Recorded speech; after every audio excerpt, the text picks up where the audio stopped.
नमस्कार, मी विशाल परदेशी. या बुलेटिनमध्ये आपलं सगळ्यांचं स्वागत. या बुलेटिनच्या सुरुवातीलाच आपण बघणार आहोत एक महत्त्वाची बातमी आहे. नाशिकमधनं साहित्य संमेलनाच्या प्रवेशद्वारावरील नावावरून आता वाद सुरू झालेला आहे. साहित्य संमेलनाच्या प्रवेशद्वाराला सावरकरांचं नाव देण्याचा प्रस्ताव अमान्य झाला.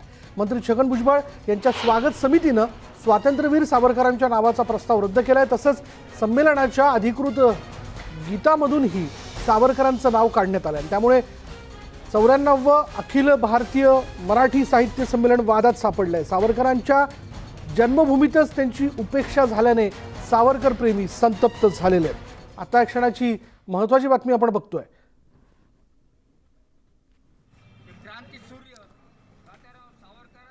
साहित्य संमेलनात अर्थात प्रत्येक प्रवेशद्वाराला नाव देण्याची एक परंपरा आहे, प्रथा आहे.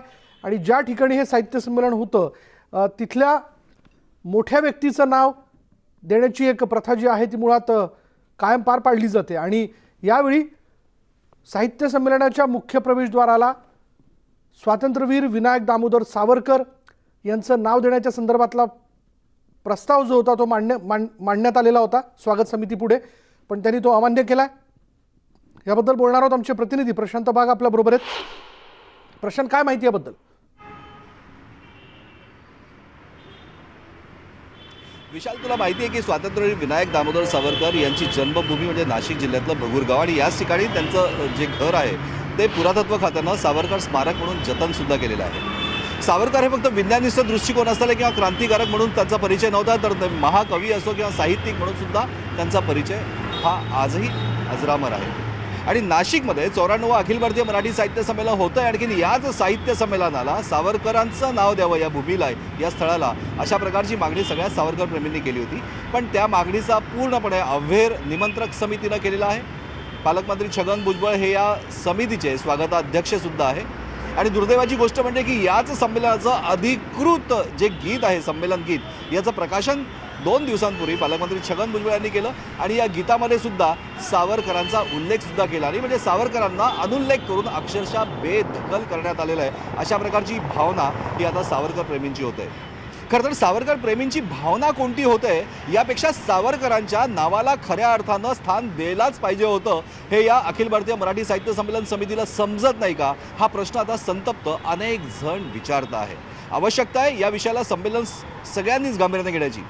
पालकमंत्री छगन भुजबळ यांनी ज्या दिवशी या गीताचं प्रकाशन केलं त्याच दिवशी सांगितलं की साहित्य संमेलनाचं उद्घाटन हे साहित्यिकच करतील, पण या ठिकाणी राजकीय नेते मात्र नक्की येणार. याचं नियोजन जे आधी होतं त्यावेळेस शरद पवार यांचा सहस्र चंद्रदर्शन सोहळा करण्याचं नियोजन सुद्धा या संमेलनात करण्यात आलं होतं. पण कोरोना पार्श्वभूमीवर या संमेलनाच्या तारखा पुढे ढकलण्यात आला. नाशिक शहरात असलेल्या गोखले एज्युकेशन सोसायटीच्या प्रांगणात खरं तर हे संमेलन भरणार होतं, पण आता हे शहराबाहेर असलेल्या पालकमंत्री छगन भुजबळ यांच्या कुटुंबाच्या असलेली शैक्षणिक संस्था जे भुजबळ नॉलेज सिटी, या ठिकाणी हे संमेलन भरवलं जातं येत्या डिसेंबर महिन्याच्या पहिल्या आठवड्यात. आणि याच ठिकाणी खरं तर साहित्य संमेलन म्हटलं की वाद, हे समीकरण काही नवं नाही आहे, हे समीकरण जुनंच आहे. 94वं साहित्य संमेलन होतं आहे, पण हे वाद काही क्षमत नाही. पण यंदा मात्र सावरकरांची भूमी म्हणून ज्या नाशिकची ओळख आहे, सावरकरांच्या साहित्याचं महत्त्व म्हणून ज्या नाशिकमधनं प्रकाशित झालं, सावरकरांचं जन्मगाव म्हणून नाशिक जिल्ह्याची खरी असलेली ओळख, आणि त्याच ठिकाणी सावरकरांचा अशा प्रकारे अनुल्लेख करून त्यांना बेदखल करण्याचा प्रयत्न हा नक्कीच संतप्त होतोय. बगुरला सावरकर प्रेमींनी जन्मगावी एक मोठं आंदोलन उभं केलं आणि आंदोलनाच्या माध्यमातून त्यांनी आता हा लढा सुरू केला आहे. सावरकरांचं नाव एका प्रवेशद्वाराला सुद्धा देण्यात आलं नाही, या गीतातनं सुद्धा त्यांना बेदखल करण्यात आलं. ही स्वागत समिती किंवा साहित्य संमेलन समिती यांनी केलेली ही अक्षम्य चूक आहे, अशा प्रकारचा आरोप सुद्धा त्यांनी केला आहे. विशाल, पण मग या सगळ्या पाठीमागे मध्यंतरीच्या काळात सावरकरांवरनं जे वाद निर्माण करण्याचे प्रयत्न झाले त्याची कुठेही पार्श्वभूमी आहे का, किंवा हा वाद निर्माण होऊ शकतो याची भीती कुठे अखिल भारतीय नाट्य परिषदेला वाटते का?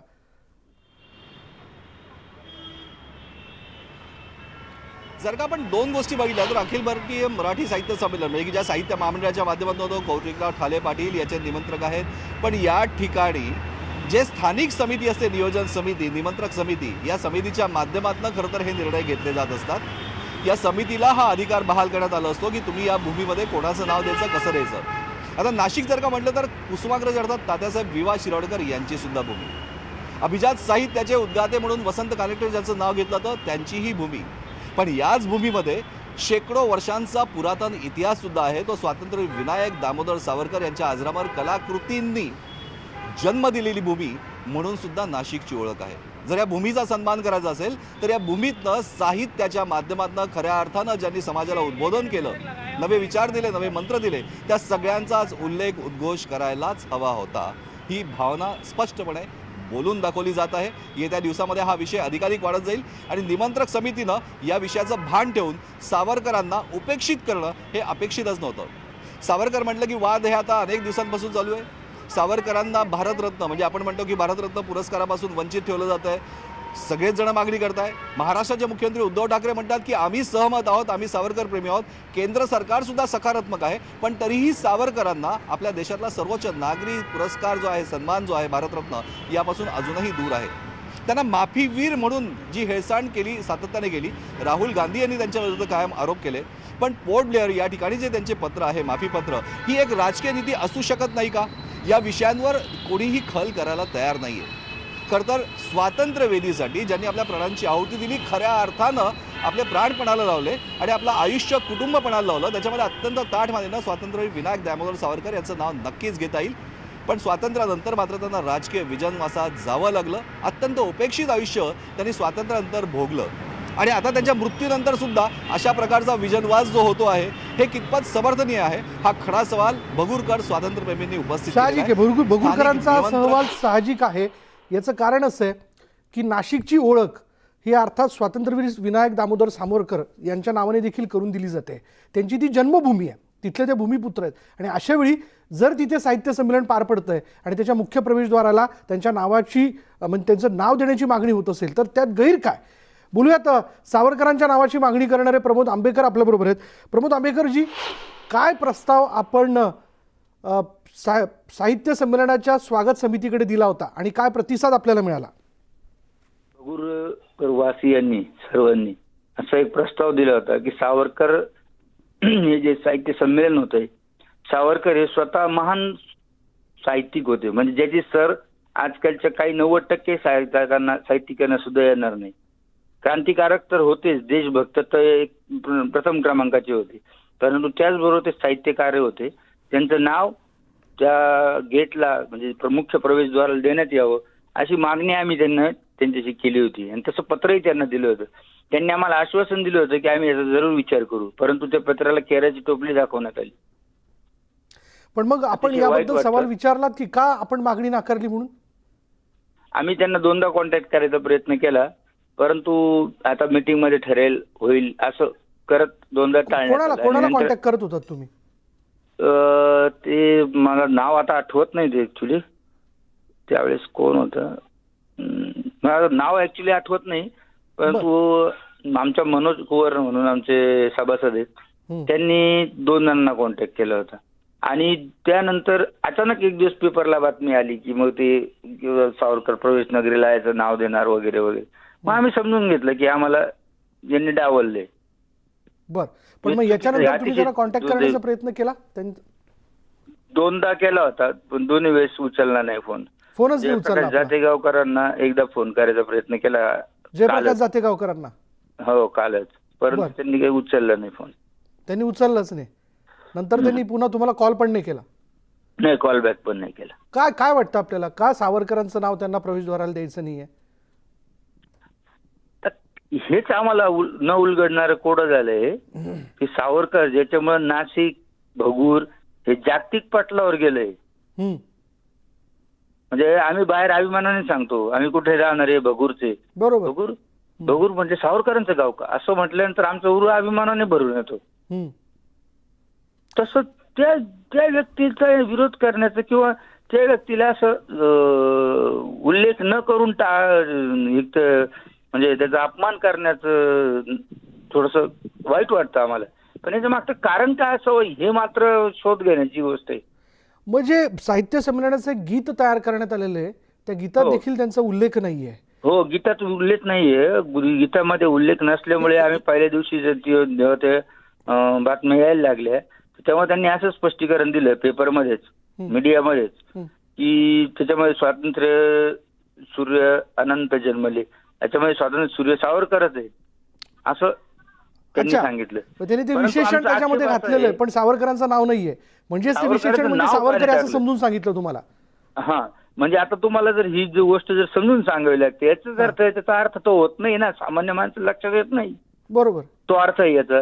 आणि दुसरी गोष्ट, स्वातंत्र्य सूर्य अनेक जन्मले, अनंत जन्मले, म्हणजे अनंत कान्हेरे सुद्धा होऊ शकतं. बरोबर. अनंत कान्हेरेचं नाव अनंत असल्यामुळे ते स्वातंत्र्य सावरकरांच्या प्रेरणेनेच त्यांनी केलं, पण ते अनंत होऊ शकतं. त्यांच्या नावाला सुद्धा आमचा आक्षेप नाही, पण सावरकरांचं नाव का नाही त्याच्यात? प्रमोदजी, हा आमचा मोठा तुम्ही ते गीत ऐकलं तुम्ही? नाही, मी वाचलंय ते. माझं आमच्याकडे ते आलेलं आहे एक, बरं ते वाचलंय, मी पेपरमध्ये वाचलंय पूर्ण. बरं. पण मग ज्यावेळेस तुम्हाला कळालं की साहित्य संमेलनाच्या माफ करा, साहित्य संमेलनाच्या गीतात देखील त्यांच्या नावाचा उल्लेख नाही, म्हणजे स्वागत प्रवेशद्वाराला नाव देण्याचं तर दूर, पण गीतात देखील त्यांच्या नावाचा उल्लेख नाही, तर मग काय म्हणजे आपण कोणाशी बोललात? आपल्या सहकाऱ्यांशी आपण चर्चा केलीत? पुढे काय करायचं ठरवलं? आमच्या गावकऱ्यांशी, सर्वपक्षीय लोकांशी आम्ही चर्चा केली. सर्वपक्षीय लोकांनी याला विरोधच दर्शवला. अर्थात आता शिवसेना, भाजप, आम्हाला तर सावरकरवादीच म्हटलं जातं, परंतु काँग्रेस, राष्ट्रवादी काँग्रेस, मनसे यांनी सुद्धा याला विरोध केला भगूरमध्ये.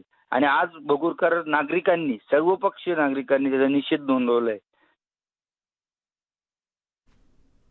जी प्रमोदजी, धन्यवाद आमच्याशी बोलल्याबद्दल.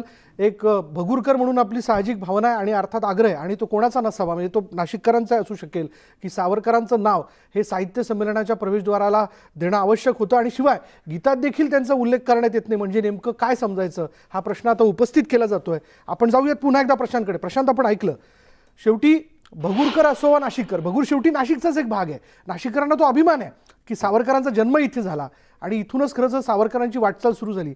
अशावेळी त्याच नगरीमध्ये जे साहित्य संमेलन पार पडतंय तिथे कुठे त्यांचा उल्लेख नाही, म्हणजे याबद्दल आयोजक काही उत्तर देत आहेत का?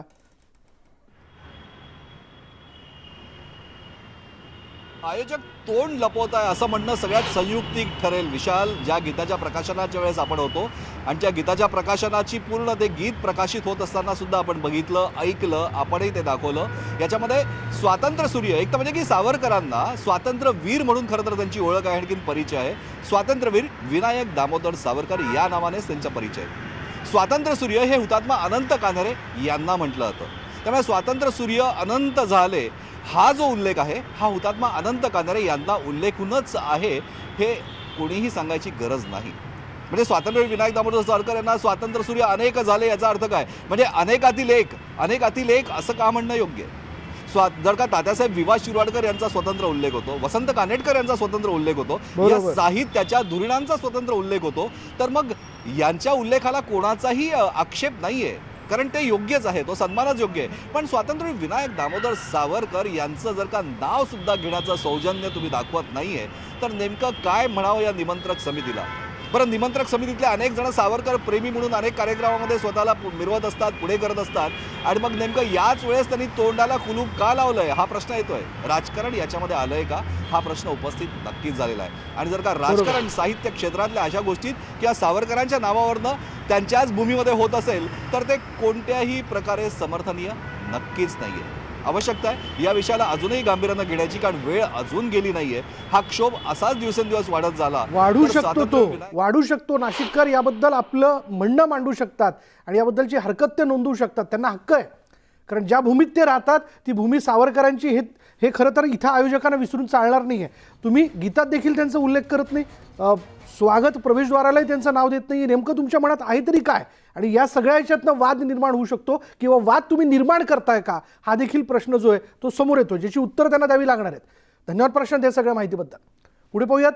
मंदिरातील सोनं वितळवण्यास मान्यता जी आहे ती देण्यात आलेली आहे. सोनं वितळवण्यासाठी राज्य सरकारने मान्यता दिल्याचं कळतंय. 28 किलो सोनं जे आहे पंढरपूरच्या मंदिरातील 28 किलो सोनं हे आता वितळवलं जाईल, आणि 950 किलो चांदी देखील वितळवल्या जाणार असल्याचं कळतंय. आणि या सगळ्या वितळवलेल्या सोन्या आणि चांदीनं विठुरायाकरता, रुक्मिणी मातेकरता छान पद्धतीचे अलंकार जे आहेत ते तयार केले जातील. हे दान दिलेलं सोनं आहे जे 28 किलो आहे, आणि चांदी जी आहे ती 950 किलो आहे. कार्तिक यात्रेनंतर हे दागिने जे आहेत ते तयार करण्याच्या संदर्भातली प्रक्रिया सुरू होईल. मुंबईत आणून हे सोनं वितळवण्यात येणार आहे. मंदिर समितीच्या मुख्य अधिकाऱ्यांनी याबद्दलची माहिती दिली आहे. गजानन गुरव यांनी माहिती दिल्याचं कळतंय.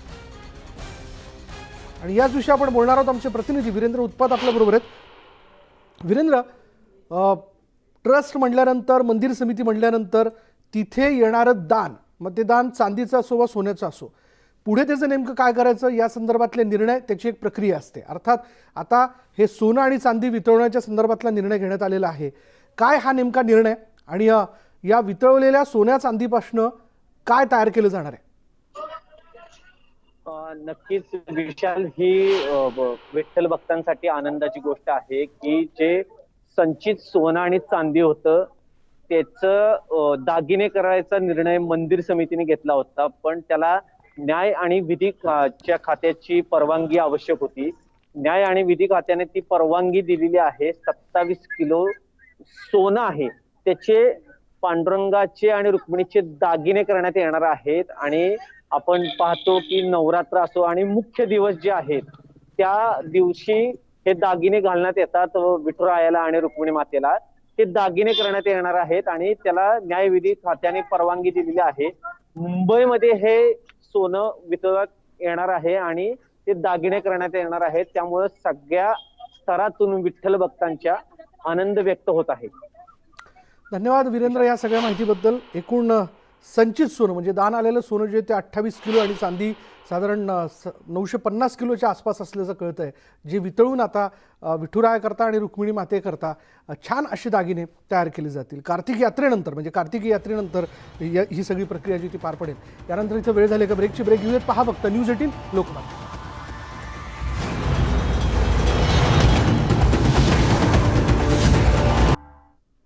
ब्रेकनंतर बघूयात. कामावर येणाऱ्यांना संरक्षण देऊ असं परिवहन मंत्री अनिल परब यांनी म्हटलेलं आहे. परिवहन मंत्री अनिल परब यांनी एसटी कर्मचाऱ्यांना आश्वासन देऊ केलेलं आहे. तसं आवाहन केलं आहे की कामावरती रुजू व्हा आणि संपामुळे तुमचं आणि एस टीचं नुकसान होतं आहे, त्याच्यामुळे हे समजून घ्या आणि कामावरती रुजू व्हा. आपण जर कामावरती रुजू होणार असाल तर आम्ही तुम्हाला संपूर्णपणे संरक्षण देऊ असं परिवहन मंत्री अनिल परब यांनी म्हटलेलं आहे. आणि अर्थात आता मुख्यमंत्र्यांनी देखील काल आपण पाहिलं होतं की सगळ्या एस टी कर्मचाऱ्यांना आवाहन केलं होतं की गोरगरीब जनतेचं हाल करू नका. आपल्या आंदोलनात खरं तर काही राजकीय संघटना आपली पोळी बाजून घेण्याचा प्रयत्न करतात आणि त्यानंतर आज अनिल परब वेगळ्या मार्गाने पुन्हा एकदा एस टी कर्मचाऱ्यांना आवाहन करताना दिसत आहेत, सांगताना दिसत आहेत की आपण कामावरती रुजू व्हा. आपण कामावरती रुजू झाला तर आपल्याला संपूर्णपणे संरक्षण देऊ. आपल्या संघटनेची लोक आपल्या विरोधात काही करू शकणार नाही असं एकूण अप्रत्यक्षपणे त्यांचा सांगण्याचा प्रयत्न असावा.